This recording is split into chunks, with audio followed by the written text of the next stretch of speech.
নমস্কাৰ মোৰ নাম Debajit Barman আজি মই ৰাইট টু ইনফৰমেশ্যন এক্টৰ বিষয়ে সমগ্ৰ আপোনালোকৰ ওচৰত আগবঢ়াম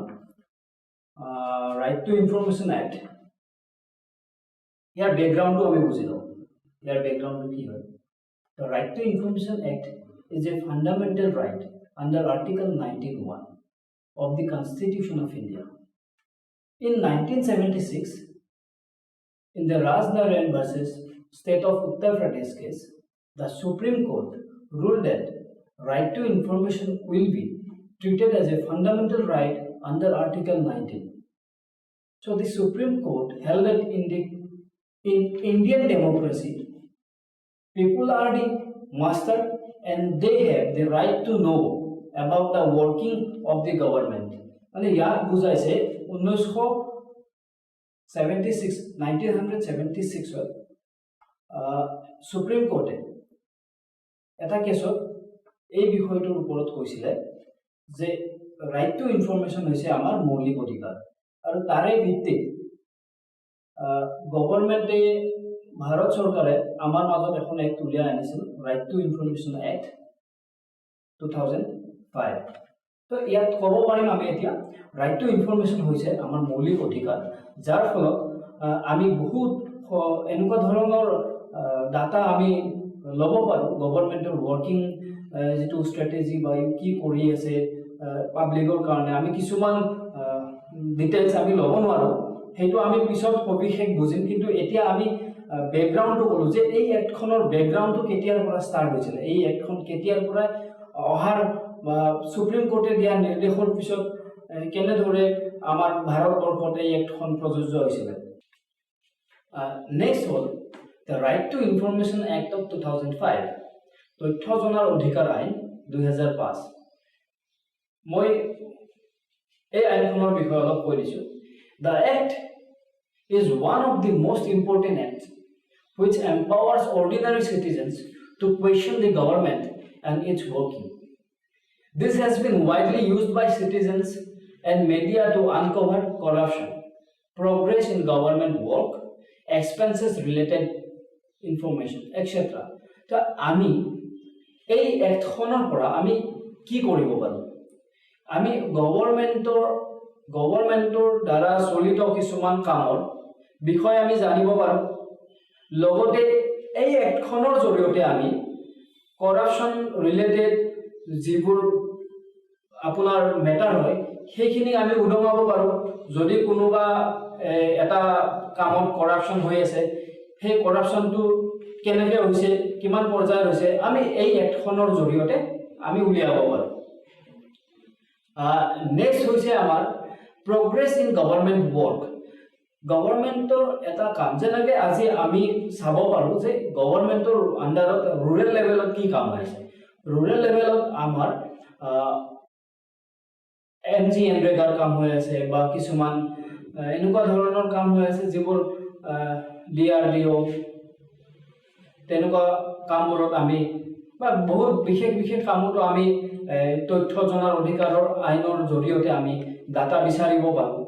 আৰু এই কামসমূহৰ এক্সপেন্সেছ ৰিলেটেড আমি ইনফৰমেশ্যন জানিব পাৰোঁ next the all constitutional authorities agencies owned and controlled also those organizations which are substantially financed by the government comes under the purview of the act এই এক্টখনৰ আণ্ডাৰত কি আহিছে all the constitutional authorities যিবোৰ আছে সেই অথৰিটিসমূহক আমি কোৱেশ্যন মানে আমি তাত গৈ সেই পঠাব পাৰোঁ RTI এপ্লিকেশ্যন পঠাব পাৰোঁ এজেঞ্চিসমূহক পঠাব পাৰোঁ বা নিজে অন কণ্ট্ৰল গভৰ্ণমেণ্টে নিজে কৰ্পৰেশ্যন হওক বা কিবা এনেকুৱা ধৰণৰ কোম্পানীজ হওক গভৰ্ণমেণ্টৰ আণ্ডাৰৰ যিবোৰ সেইবোৰৰ পৰা আমি জানিব পাৰোঁ also' those organizations which are substantially financed by the government তো গভৰ্ণমেণ্টে ফিনান্স কৰা যিসমূহ অৰ্গেনাইজেশ্যন আছে আমি তেওঁলোকৰ আণ্ডাৰত তেওঁলোকৰ ঠাইতো আমি RTI মাৰিব পাৰোঁ the act also mandates public authorities of union government or state government to provide timely response to the citizens request for the information. এই আইনখনৰ এই এক্টখনৰ ভিতৰতে অথৰিটিজ সমূহক কিছুমান অলসো মেন্ডেটস বোৰ আছে টাইমলি আমাক সিটিজেন সমূহক ৰেসপন্স দিবলে আৰু the act also imposes penalties if the authorities delay in responding to the citizen in the stipulated time. কি সময় আছে কিমান সময় নিৰ্ধাৰণ কৰা হয় কিমান সময়ৰ ভিতৰত এপ্লিকেশনৰ পিছত ফাৰ্স্ট এপিল বা সেকেন্ড এপিল কৰা হয় সেকেন্ড এপিলৰ পিছত আমি কোৰ্টলৈকে যোৱা হয় হেখিনি আমি সবিশেষ ভালকৈ ডিসকাস কৰিম কিন্তু আমাৰ এই ভিডিওটিৰ জৰিয়তে আমি এটি বিশেষ RTI সমূহ বিৱৰণ এটা জানিলো আৰু এই আইনখনৰ অবজেক্টিভ সমূহ কি হয় আমি সেই বস্তুখিনিও ইয়াতে ডিসকাস কৰোঁ আৰু ইয়াৰ পিছৰ যেটো ভিডিও হ'ব আমি সেই ভিডিওটোত আমি জনাম কেনেদৰে এপ্লিকেশন কৰা হয় কেনেদৰে ফাৰ্স্ট এপিল কৰা হয় কেনেদৰে সেকেন্ড এপিল কৰা হয় কিমান টাইম থাকে আমি সকলোখিনি ডিসকাস কৰিম নেক্সট আমাৰ যেটো ভিডিও ওলাব তাত এতিয়া আমি চাও যে objectives of the RTI Act প্ৰথম অবজেক্টিভটো হল empower citizens to question the government. The pratham objective to hold it empowers citizens to question the government. Manuhok nagorikok hobol korise governmentok question koribole. The nagorikok ei ainkhone hobol korise question koribole governmentok kenedore যেকোনো কাম এটা যদি চলি আছে সেই কামটোৰ ওপৰত কিমানখিনি কাম হৈছে প্ৰগ্ৰেছ হৈছে কিমান খৰচ হৈছে বা কোনটো ডিপাৰ্টমেন্টত কিমানখিনি আহিছে কি স্কিম আহিছে কেনেকুৱা ধৰণৰ স্কিম আহিছে এই স্কিমত কিমানখিনি টকা দিয়া হৈছে ব্যয় কৰা হৈছে সেই গোটেই বস্তুখিনি আমি জানিব পাৰো so next to the act promotes transparency and accountability in the working of the government ইয়াত কোৱা হৈছে যে এই আইনখনৰ জৰিয়তে স্বচ্ছতা আৰু নিকা প্ৰদৰ্শন কৰা হৈছে মানে প্ৰদৰ্শন এই কাৰণে কৰা হৈছে বুলি কলো যে এই আইনখনৰ জৰিয়তে ভাৰত চৰকাৰে আমাক দিব বিচাৰিছে যে আমাৰ কামৰ কিমান স্বচ্ছতা আছে আপোনালোকে চাব পাৰে আপোনালোকে এপ্লিকেশন দিও আপোনালোকে এপ্লিকেশন যদি দিয়া আপোনালোকে হেই না পায় ৰিজাল্ট না পায় বা ৰিপ্লাই না পায় আপোনালোকে ফাৰ্স্ট এপ্ৰিল দিও সেকেন্ড এপ্ৰিল দিও গভৰ্ণমেন্টৰ তৰফৰ পৰা আমি আমাৰ কামৰ ট্ৰান্সপাৰেন্সি আমি দেখাই আমি কিমান নিকা বা স্বচ্ছতাৰে কাম কৰো সেই বস্তুটো আমি এই আইনখনৰ জৰিয়তে দেখাও নেক্সট হৈছে the act also helps in containing corruption in the government and work for the people in a better way মই ইয়াত এটা কথা ক'ব বিচাৰো যে এই আইনখনৰ জৰিয়তে কোনটো কামত কিমান কৰাপশন হৈছে কিমান কাম হৈছে এই সকলোখিনি বস্তু এই সকলোখিনি কথা এই সকলোখিনি তথ্য আমি এটা ভাল ৰাস্তাৰ মাধ্যমেৰে এটা ভাল পথৰ মাধ্যমেৰে এই আইনখনে আমাক দিছে এই আইনখনৰ উদ্দেশ্য হৈছে মানুহক জনতা সবল কৰা কোৱেশ্চন কৰিবলৈ গভৰ্ণমেন্টৰ ট্ৰান্সপাৰেন্সি দেখুওৱা আৰু এটা বেটাৰ ওয়ে কৰাপশন বুৰ যেবোৰ হৈ আছে এটো ৰিডিউস কৰা যাতে আগতে এনেকুৱা হৈছিল যেতিয়া এই আইনখন নাছিলে কোনে কি কাম কৰে কোনে গম নাপায় এই আইনখনৰ পিছত বহুত এনেকুৱা ধৰণৰ তথ্য উদঙা হৈছে মানুহৰ আগত যে এই আইনখনে কিমানখিনি মানুহক কিমানখিনি সহায় কৰিছে ৰুৰাল লেভেলত বা আৰবান লেভেলত এই বস্তুটোৰ ওপৰত বহুত প্ৰভাৱ আছে যদিও বহুত সংখ্যক মানুহে এই আইনখনৰ বিষয়ে নাজানে যদিও জানে তেওঁলোকে নাজানে কেনেদৰে এপ্লিকেশন কৰিব কেনেদৰে এপিল কৰিব এই সবিশেষ বস্তুখিনি আমি জনা উচিত আৰু হেয়েহে সজাগতা আমাৰ মাজত থকা উচিত আমি হেখিনি লৈ আহিম আপোনালোকৰ মাজত সজাগতাও আনিম আপোনালোকক কি ধৰণে দিব লাগে সকলোখিনি বস্তু আমি আপোনালোকৰ ওচৰলৈকে আনিম লাহে ধীৰে next hall the act envisages building better informed citizen who would keep necessary vigil about the functioning of the government machinery এই আইনখনৰ জৰিয়তে ক'ব বিচাৰিছে যে যিখিনি তথ্য আমাৰ সিটিজেনে জানিব লাগে এই আইনখনৰ জৰিয়তে যিখিনি জানিব পাৰে নেক্সট হৈছে আমাৰ এই আইনখন যেহেতু বলবৎ হৈ গৈছে আমি ইয়াত এই আইনখন what type of information can be requested through RTI মোৰ হাতত অকমান তথ্য আছে এই তথ্যখিনি আপোনালোকৰ ওচৰত মই ক'ব বিচাৰো যে ক'ব খোজো যে আমি কেনেকুৱা ধৰণৰ ইনফৰমেশন বিচাৰিব পাৰো এই আইনখনৰ জৰিয়তে the citizen can seek any information from the government authorities that the government can disclose to the parliament. The citizen can seek any information from the government authorities. নাগৰিকে any যিকোনো তথ্য বিচাৰিব পাৰে গভৰ্ণমেণ্ট অথৰিটিজৰ পৰা চৰকাৰৰ পৰা that the government can disclose to the parliament. তেতিয়া গভৰ্ণমেণ্টে পাৰ্লিয়ামেন্টৰ আগত এইখিনি ডিসক্লোজ কৰিব পাৰে মানে খুলিব পাৰে some information that can affect the sovereignty and the integrity of the India is exempted from the purview of RTI Act. এই এক্টখন সুযোগত বহু মানুহে বহু কাম কৰি যায় কিন্তু এই আইনখনত এটা ৰেষ্ট্ৰিকশন আছে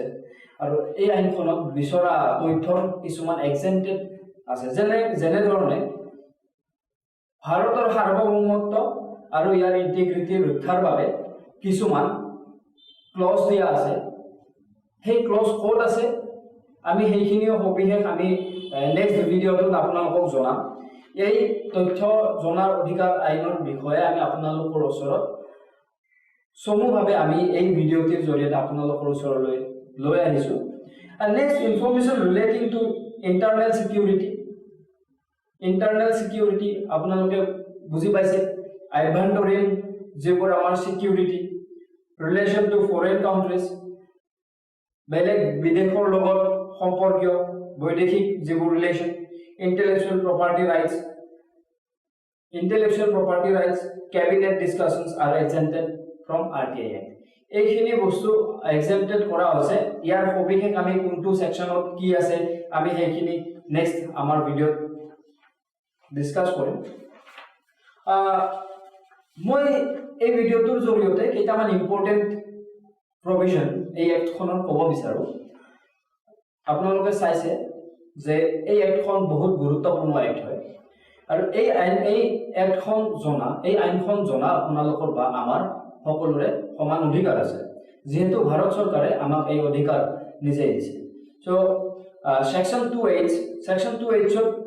কোৱা হৈছে যে public authorities means all authorities and bodies under the union government state government or local bodies the civil societies that are substantially funded directly or indirectly by the public fund also fall within the ambit of RTI যেনেদৰে আমি already অলপ আগত কৈ আহিছো যে Right to Information Act তথ্য জনাৰ অধিকাৰ আইনৰ বিষয়ে কোতে আমি এইখিনি কথা কৈছো যে কোনবোৰ বডি হয় কাক আমি বিচাৰিব পাৰো কোনবোৰ অথৰিটি পাব্লিক অথৰিটি বুলি কোৱা হয় পাব্লিক অথৰিটিৰ আন্ডাৰত আমি RTI ফাইল কৰিব পাৰো so next section 4 subsection 1b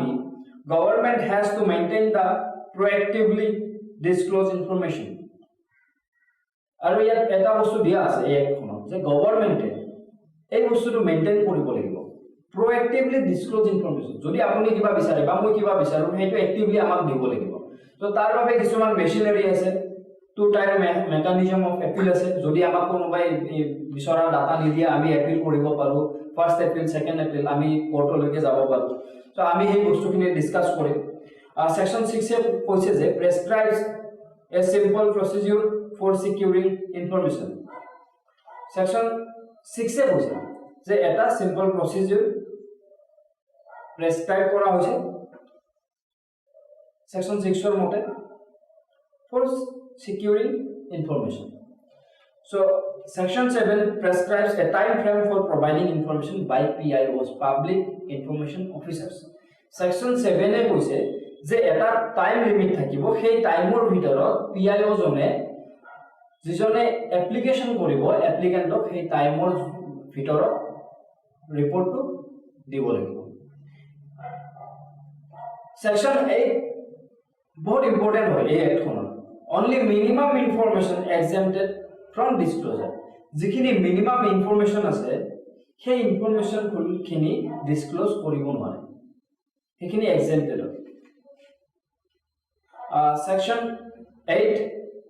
subsection 1 mentions exemptions against furnishing information under RTI Act.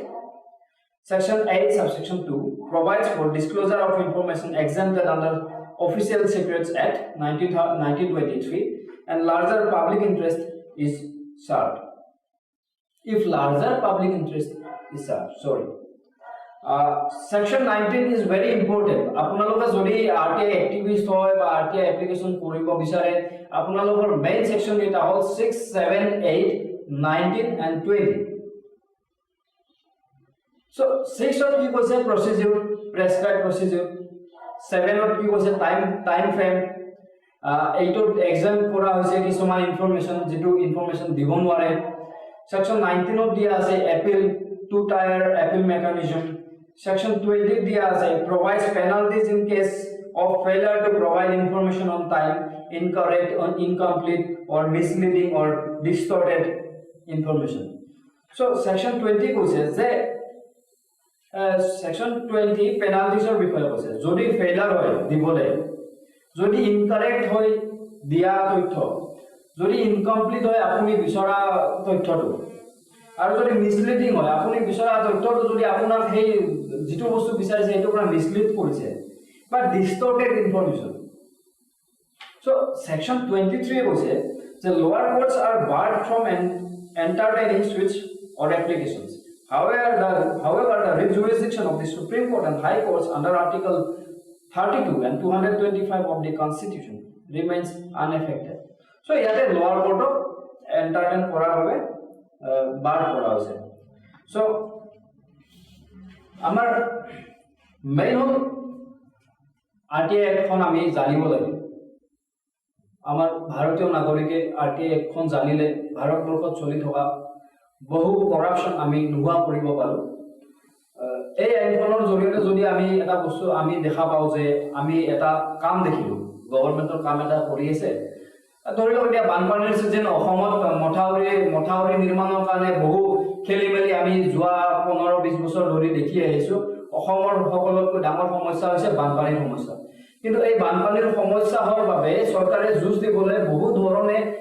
বহু কাম কৰি আহিছে যদিও কিছুমান কাম এনেকুৱা হৈছে আমি ক'ব নোৱাৰো মুখ খুলি যে এই মথাউৰিটো কমপ্লিট হোৱা নাই এই মথাউৰিটোৰ কাৰণে ফান্ড ৰিলিজ হৈছে কিন্তু মথাউৰিটো এতিয়ালৈকে ভালদৰে হোৱা নাই তো তেনেকুৱা ধৰণৰ কামত আপুনি যদি দেখা পাই আছে যে মথাউৰি হোক বা ৰাস্তা ঘাটে হোক বা কিছুমান পাব্লিক কনস্ট্ৰাকচনে হোক মেডিকেল বনাই আছে সৰু আছে পিএইচসি বনাই আছে তেনেকুৱা ধৰণৰ কামত আপোনালোকে চাব পাৰে আপোনালোকে এপ্লিকেশন দিব পাৰে কোট কিমান খৰচ হৈছে কিমান সময়ৰ কাম আপোনাৰ কিমান সময় লৈ পেলাই কাম কৰিছে কিমান সময় আপোনাৰ লিমিট আছে এজন ঠিকাদাৰক লিমিট দিয়া যায় এই লিমিটটো কিমান আছে তেও কামটো ভালদৰে কৰিছে নে নাই এটা এস্টিমেট থাকে সেই এস্টিমেটৰ অনুযায়ী তেও কাম কৰিছে নে নাই সাপোজ এটা ৰাস্তা বনাই আছে সেই ৰাস্তাটোৰ এস্টিমেট নোহোৱালৈকে এটা কাম তেও হাতত নাপায়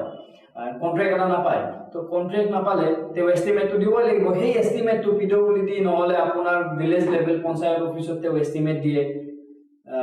আপোনাৰ ব্লক অফিচত দিয়ে ভিডিও অফিচৰ হাতত আপোনাৰ সেই তথ্যখিনি থাকে তো আপোনালোকে সেইখিনি বিচাৰিব পাৰে আপোনাৰ এই এক্টখনৰ দ্বাৰা তো নেক্সট হল আমি significance of the RTI Act আমি ইয়াৰ বিশেষত্ব ইয়াৰ সিগনিফিকেন্স খিনি চাও কি হয় The RTI Act 2005 empowers the citizen to question this secrecy and abuse of power practiced in governance. Next, it is though the information commissions at the central and state levels that access to such information is provided. RTI information can be regarded as a public good for it is relevant to the interests of the citizens and is a crucial pillar for the functioning of a transparent and vibrant democracy. So, যেনেদৰে এটা media এটা গণতন্ত্ৰৰ pillar হয় স্তম্ভ হয় ঠিক তেনেদৰে RTI এটা ক্ৰুচিয়েল পিলাৰ বুলি আমাৰ এই এক্টখনৰ দ্বাৰা আমি গম পাইছো এই কাৰণে গম পাইছো যে এইখিনি এই আইনখনৰ জৰিয়তে ট্ৰান্সপাৰেন্সিটো আমি চাব পাৰোঁ, ফাংচনিংখিনি চাব পাৰোঁ, আৰু এইখিনি এই এপখনৰ দ্বাৰাই আমি জানিব পাৰোঁ যে ক'ত কেনেদৰে কি হৈ আছে। চ' এইটো এটা বহুত ডাঙৰ ষ্টেপ লোৱা হৈছিলে গভৰ্ণমেণ্ট অফ ইণ্ডিয়াৰ দ্বাৰা। Next, the information obtained not only helps in making government accountable but also useful for other purposes which would serve the overall interest of the society. So, এই আইনখনৰ জৰিয়তে অকল এনেকুৱা নহয় যে আমি গভৰ্ণমেণ্টৰ ইনফৰমেশ্যনে লওঁ, আমি চাব পাৰোঁ আমি ছ'চাইটিৰ বাবে কি কেনেকুৱা ধৰণৰ, আমি চাপ'জ ধৰক আপুনি এজন RTI এক্টিভিষ্ট, ধৰি লোৱা হ'ল আপুনি এটা কাম পাইছে এখন গাঁৱত, সেই কামটো দেখিছে আপোনাৰ সুচাৰুৰূপে হোৱা নাই, তেতিয়া আপুনি কি কৰিব? আপুনি এটা কাম কৰিব পাৰে এই সময়ত যে এই কামটো কিমান দিনৰ ভিতৰত হ'ব লাগিছিল, কিমান সময়ত হৈছে, কিমানখিনি মেটেৰিয়েল ইউজ কৰিছে, কিমানখিনি ইউজ কৰিব লাগিছিল, সেই বস্তুখিনি আপুনি জানিব পাৰে। আপোনাৰ ঘৰৰ সন্মুখৰ ৰাস্তা এটা যদি বনায়, সেই ৰাস্তাটোৰ বিষয়ে যদি আপুনি জানে, সেই ৰাস্তাটোৰ বিষয়ে আপুনি অধ্যয়ন কৰক, অধ্যয়ন কৰি পেলাই যদি হোৱা নাই আপুনি RTI এপ্লিকেশ্যন এখন কৰক। সেই এপ্লিকেশ্যনখনৰ জৰিয়তে আপুনি প্ৰচেছটো গম পাব, যদি ফাণ্ড ৰিলিজ হোৱা নাই বা পেণ্ডিং আছে বা যিকোনো ধৰণৰ ইনফৰমেশ্যন আপোনাৰ সেইখন হোৱাৰ লগে লগে আপুনি কুৱেশ্যন কৰিব পাৰে যে এই কামটো এনেকুৱা ধৰণৰ হৈছে, ফাণ্ড ৰিলিজ হৈছে, আপোনালোকে কিয় কৰা নাই? আপোনালোকে যিখন গাঁও পঞ্চায়ত হয়, গ্ৰাম সভা, আপুনি কুৱেশ্যন কৰিব পাৰে আপোনালোকে। চ' সেয়াই next, every year around 6 million applications are filed under RTI Act, making it the most extensively used sunshine legislation globally. So, এইটো প্ৰত্যেক বছৰে 6 মিলিয়ন এপ্লিকেশ্যন ফাইল কৰা হয়, 6 মিলিয়ন এপ্লিকেশ্যন ফাইল কৰা হয়। আৰু এই এক্টখন এক্সটেন্সিভলি ইউজ ছানশ্বাইন লেজিসলেশ্যন গ্লোবেলি, সকলোতকৈ বেছি ইউজ কৰা এক্টখনে হৈছে এইখন গ্লোবেলি, মানে আপোনাৰ বিশ্বায়নভাৱে। Next, this application seeks information on a range of issues from holding the government accountable for the delivery of basic rights and entitlements to question the highest offices of the country. Using the RTI Act, people have sought information that government would not like to reveal as it may expose corruption, human rights violation, and wrongdoings by the states. The access to information about policies, decisions, and action of the government that affect the lives of citizens is an instrument to ensure accountability. Next, the Supreme Court has, in several judgments, held that the RTI is a fundamental right flowing from Article 19 and 21 of the Constitution, which guarantee to citizens the freedom of speech and expression and the right to life, respectively, and it is respectively. Now we can go through, আমি কিছুমান ক্ৰিটিসিজমলৈকে যাব পাৰোঁ যে এই আইনখনৰ ক্ৰিটিসিজম, সমালোচনা। So one of the major setbacks to the act is that poor record keeping within the bureaucracy result in missing files. So এই আইনখনৰ জৰিয়তে আমি যেহেতু কিছুমান সন্মুখীন হওঁ, বাধাৰ সন্মুখীন হওঁ বা ক্ৰিটিসিজম, এই আইনখনক আমি ক্ৰিটিসিজম কৰিব পাৰোঁ, যেটো poor record keeping system within the bureaucracy result in missing files. যেটো কিছুমান ফাইল নোহোৱা হৈ যায় ৰেকৰ্ড কিপিঙৰ ক্ষেত্ৰত, বা যিবোৰ তথ্য ৰাখিব লাগে, হয়তো তাৰ কাৰণেও এই ক্ৰিটিসিজমটো আহিছে। There is a lack of staffing to run the information commission. The staffৰ কথা কৈছে ইয়াত, lack of staff. The supplementary laws like the Whistleblowers Act are diluted. This reduces the effect of RTI law. Yes, exactly. Since the government does not protectively publish information in the public domain as envisaged in the Act, and this leads to an increase in the number of RTI applications. Yes, this is also an example for the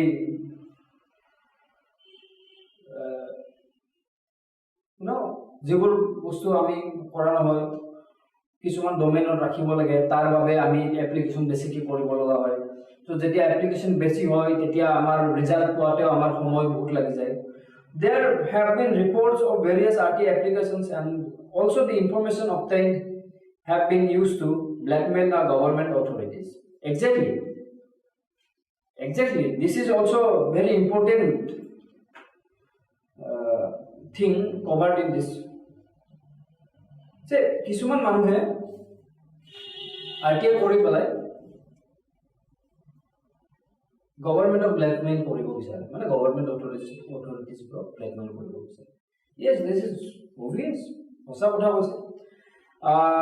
ইয়াত আমি যেহেতু কিছুমান এসপাইৰেণ্টৰ কাৰণে আমি এই ভিডিঅ'টো প্ৰস্তুত কৰিছো লগতে আমি সাধাৰণ ৰাইজৰ বাবে এই ভিডিঅ'টো প্ৰস্তুত কৰিছো ইয়াত চাৰিটা কোৱেশ্চন RTI বিষয়ে what do you mean by right to information so right to information মানে কি বুঝা right to information is a right given to the citizen to question and hold the government accountable for its functions the right to information act 2005 helps in exercising this right so right to information কি হয় right to information মানে হৈছে এটা অধিকাৰ মানুহক নাগৰিকক দিয়া হৈছে আৰু এই অধিকাৰটোৱে গভৰ্ণমেণ্টৰ ফাংচনিংবোৰক কোৱেশ্চন বা গভৰ্ণমেণ্টৰ ফাংচনিংবোৰক সুধিব পাৰে আৰু এই আইনখনে সহায় কৰে আমাৰ অধিকাৰসমূহ এক্সাৰচাইজ কৰিবৰ বাবে Next, how can I use RTI Act to here? How can I use Right to Information Act? RTI can be filed by any citizen through an application submitting to the designated office or officer by paying ₹10. মাত্ৰ 10 টকা IPO বা আপোনাৰ online payment কৰিলে আপোনাৰ online বা সাধাৰণতে আমি IPO use কৰোঁ অনলাইন কৰিলে 10 rupees অনলাইন সাবমিট কৰিব লাগে তো সকলো ধৰণৰ মানুহে নাগৰিকে এই আইনখনৰ ভিত্তিত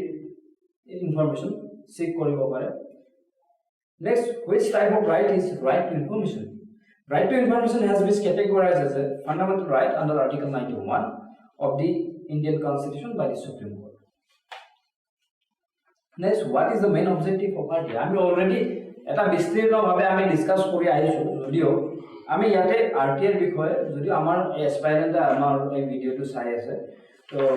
সেইভাবে এই চাৰিটা কোৱেশ্চন আমি তেওঁলোকৰ ওচৰলৈকে দিছো RTI was introduced to empower citizens to question the government and its working any citizen could request for information that do not threaten the internal security and integrity of India এই ইয়াৰ অবজেক্টিভটোৱে আমি সবিশেষ কৈ আহিছো এটা কথা হৈছে যিসকল এসপাইৰেন্টস UPSC বা আপোনাৰ কম্পিটিটিভ এক্সাম দিবলৈ যাজুকাৰ কৰি আছে তেওঁলোকৰ বাবে RTI এক্টখন বহুত দৰকাৰী হয় এই কাৰণে দৰকাৰী হয় বহুখিনি তথ্যৰ সহায়ত বহুখিনি বস্তু আমি পোৱা যায় আৰু এই তথ্য জনাৰ অধিকাৰ আইনখন এই কাৰণে বেছি ইম্পৰ্টেন্ট কাৰেন্ট এফেয়াৰ্সৰ লগত ৰিলেটেড হৈ থাকে লগতে গভৰ্ণমেণ্টৰ স্কিমৰ লগত ৰিলেটেড হৈ থাকে যদি কোনোবাই কিবা স্কিমৰ বিষয়ে জানিব বিচাৰে বা ওয়াৰ্কিং স্ট্ৰ্যাটেজি ওয়াৰ্কিং কন্ডিশনসৰ বিষয়ে জানিব বিচাৰে এই আইনখনৰ দ্বাৰাই তেওঁৰ অধিকাৰ সাব্যস্ত কৰিব পাৰে আৰু গভৰ্ণমেণ্টক কোৱেশ্চন কৰিব পাৰে তো আজিলে মোৰ এই ভিডিঅ'টি ইয়াতে সামৰো আকৌ এবাৰ কৈছো যে আমি RTI এক্টখনৰ ভিতৰত কিদৰে এপ্লিকেশন কৰোঁ এপিল কৰোঁ সেই গোটেইখিনি সকলোখিনি আমি নেক্সট ভিডিঅ'টিৰ জৰিয়তে আমি আপোনালোকৰ ওচৰলৈকে আনিম মই দেৱজিৎ বৰ্মনে এইখিনিতে আপোনালোকৰ মাজৰ পৰা বিদায় লৈছোঁ নমস্কাৰ